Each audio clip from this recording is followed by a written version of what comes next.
Welcome back to another episode of How-Tos with Torque Tip Garage. Today we are looking at the V8 4.7 liter I-Force engine that is in Toyota.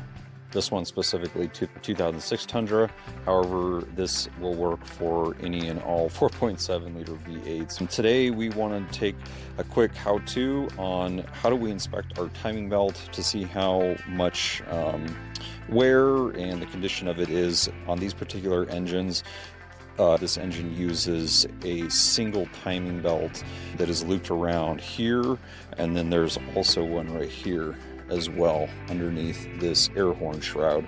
So you don't need to pull all of them, you just need to pull this one because it's the simplest, it's the closest to where we are looking here.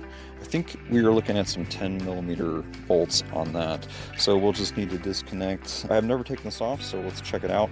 Let's just take a quick look at how many miles are actually on the truck.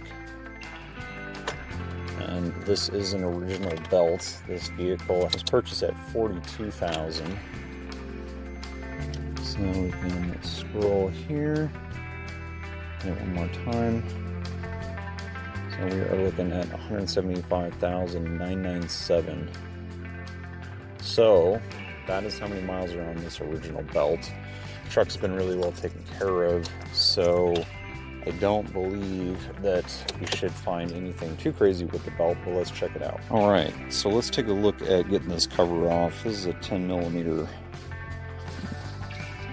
bolt here. And again, this has never been off, so this will be an interesting adventure for all of us. But this will show you basically how to inspect. This is a how-to.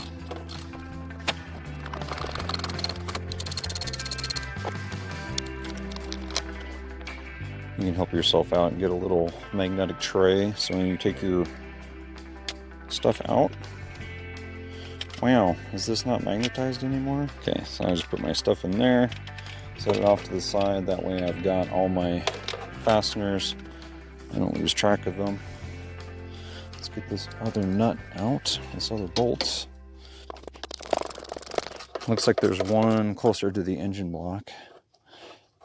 And if you guys are ever wondering, the starter for this motor is actually in the valley.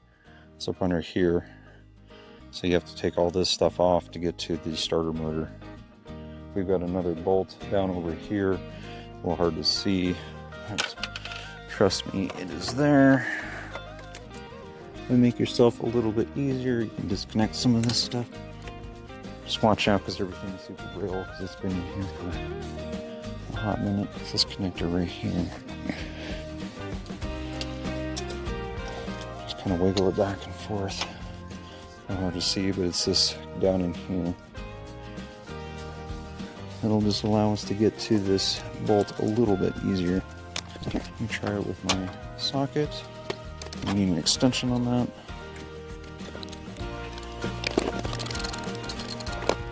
Just use this. We still need that. And then there's another one down here on the bottom. And here. Down here. And let's see if we can hit that with our socket again. There, you little devil. Sometimes you have to feel things more than you see things.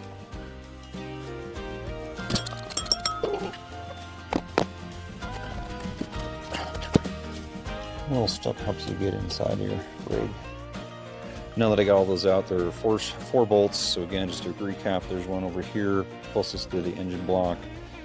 Then this top one, the side one, and then there's one underneath. So 4 total. And then you just wiggle it.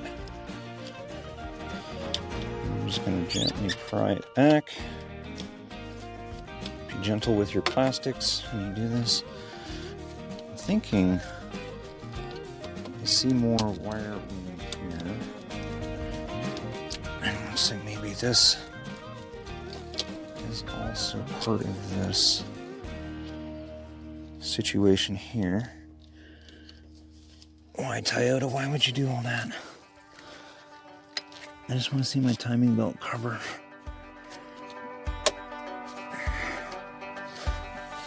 Interesting. bring you guys in here and you can see, I'm not actually going to take the whole cover off because I'm thinking I don't need to, just to see the belt. So let me bring you in here. I'm not going to pull the whole cover because I don't want to have to disconnect all that gingerbread on the engine here, but you can kind of get a better look and see what I kind of had to take out there. There's that connector right here that I just disconnected that is sitting right here. So that's the one I took off so I could get to that lower nut over there, that bolt, excuse me. So I just have basically I just have this pried open so we can take a look at the timing belt here. Let's see if I can set this up like so. And then I'll even use my wrench to prop it. So honestly, I'm looking at it here and it looks really good. Here's those instructions on the cover here, the inspection cover for the VVT-I solenoid here. That's the component there. Okay. So looking at the belt, just kind of rubbing my nail into it. It's very soft. You can't really feel any like hard cracking or anything. It feels really good. I mean, it feels rubbery. It's even got a little give to it when I push on it with my thumb there. And I don't see any real like hazing or cracking on this. You can kind of see down lower. I think that belt is really good shape. Honestly, this truck's been driven really, really easy its whole life, even though it's got a lot of miles. It's had very easy throttle. Really just try to drive it for more conservative for gas mileage and towing. It's no surprise that that original belt still looks good. So just for all you guys out there that have this 4.7 liter motor, yeah, there you go. There's your inspection cover. And that way you can tell if you need to take a look at replacing your belt. Recommended is 90,000 on these motors. I think they came in like Highlander and even some of the Land Cruisers, as well as the Tundra pickup trucks. So again, this is for the V8 4.7 liter I-Force. That way you guys can know how to check your inspection cover. And now everything looks good to me. I'm going to just put a little mark on there that I inspected it. And on a later date, we will go ahead and work on changing this timing belt. Obviously, there's a lot that needs to come off of this front of the engine in order to get to the driveline there. You got to take off all the serpentine belts, you know. And here's another thing as we're doing maintenance. Just looking at the serpentine belt, and that thing actually, you know, still got reflection on it. Still feels supple. I'm not feeling like any cracks in the ribs or anything underneath. So yeah, again, the truck's just been driven real easy its whole life. Other than that, there you go. Hopefully that's helpful and educational. Let me know if you guys want more of these tips and tricks and the 2 videos. Thanks a lot. Thanks for watching. Please like and subscribe, and we'll catch you on the next one.